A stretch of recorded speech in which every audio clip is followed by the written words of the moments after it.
প্রিয় পর্যটক মনপুরাবাসী এবং নদীপথে লেখক শিল্পীদের জাহাজ ভ্রমণের সকলকে শুভেচ্ছা জানাচ্ছি। আমরা দেখাচ্ছি আজকে আপনাদেরকে নদীপথে লেখক শিল্পীদের ভর্তা ভাতের কি কি আয়োজন থাকে এবং ডিম ভর্তা সহ অন্যান্য সকল কিছু আমরা সেগুলো দেখাচ্ছি। এটিকে বলে লেটকা খিচুড়ি। যেটি দেখতে পাচ্ছেন এখানে লেটকা খিচুড়ি আমরা দেখতে পাচ্ছি। পাশাপাশি এখানে ডিম দেখতে পাচ্ছি, শসা, মরিচ, বিভিন্ন কিছু আমরা দেখতে পাচ্ছি। আমাদের এই খাবারটি ছিল একটি আকর্ষণীয় খাবার, যেটি লেখক শিল্পী ভ্রমণে মনপুরাতে যাওয়ার পথে এই খাবারটি খুবই আকর্ষণীয় একটি খাবার, যেটি শেষ দিন আমাদের অনুষ্ঠানের বা হচ্ছে যেদিন চলে যাবে সেই দিন এই খাবারটি খাওয়ানো হচ্ছে। আসলে ভালো লাগছে। আমাদের এখানে দেখতে পাচ্ছি এখানে ফজলুর রহমান টিটু নামে একজন রয়েছে, তাকে মেয়র টিটু বলা হয়।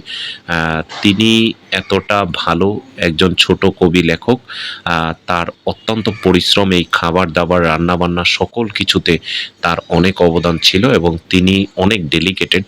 তার বাড়ি ময়মনসিংহ। সে এই খাবার দাবারে আমাদের কবি লেখকদের শিল্পীদের যে ভ্রমণ সেখানে অনেক সহযোগিতা করেছেন। আসলে এখানে যখন লেখক শিল্পীরা একত্রিত হয়, তাদের খাবারের যে ব্যবস্থা থাকে, তখন সেখানে যারা দায়িত্বে থাকে তারা একেবারেই রাঁধুনি হয়ে যায়, খাঁটি রাঁধুনি হয়ে যায়। তারা কিভাবে কত সুন্দর খাবার খাওয়াবে সেই ব্যবস্থা বা সেটির মধ্যেই তারা মনোনিবেশ থাকে এবং সুন্দর মতো পরিবেশন করেন এবং তাদের যে বাবুর্চির সাথে তাদের একটি খুব সুসম্পর্কের মাধ্যমে আমাদের 400 কবি লেখক তাদেরকে খাবার আয়োজন করে থাকেন। তো আমরা ভর্তা ভাত এবং ডিম, লেটকা খিচুড়ি সেগুলো দেখেছিলাম এবং এইভাবেই লেখক শিল্পীদের নদীপথে যাওয়ার মধ্যে জাহাজের মধ্যে এইভাবে হচ্ছে রান্না করা হয় এবং পুরো একটি টিম থাকে 10-12 জনের। তারা আমাদের 400 মানুষের জন্য এভাবে রান্না করে থাকে। আমরা ঢাকা থেকে বাজার করে এনে তারপরে এখানে আমরা রান্না করছি এবং যেই স্পটে আমাদের জাহাজের ভ্রমণ হয়ে থাকে সেখান থেকে আমরা মাছ ক্রয় করে, সামুদ্রিক মাছ ক্রয় করে তারপরে আমরা খাবার দাবার করে থাকি।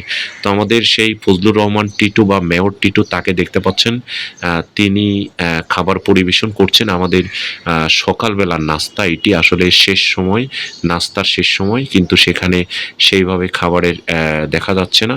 নদীপথে লেখক শিল্পীদের ভ্রমণ এটি এবং এই যে স্টল দেখতে পাচ্ছেন, প্রত্যেকটা টেবিলে করে আমরা বুফে খাবার খেয়েছি। আমরা অনেক আনন্দ উপভোগ করেছি। এবছর 2025 সালে যারা নদীপথে ভ্রমণে গিয়েছেন তাদেরকে ধন্যবাদ এবং ভবিষ্যতে যারা যাবেন তারা এই ধরনের ভিডিও দেখে উদ্বুদ্ধ হয়ে এবং খাবারের যেই ডেকোরেশন ব্যবস্থা এবং আমাদের থাকার যেই লঞ্চের সেই বিষয়টি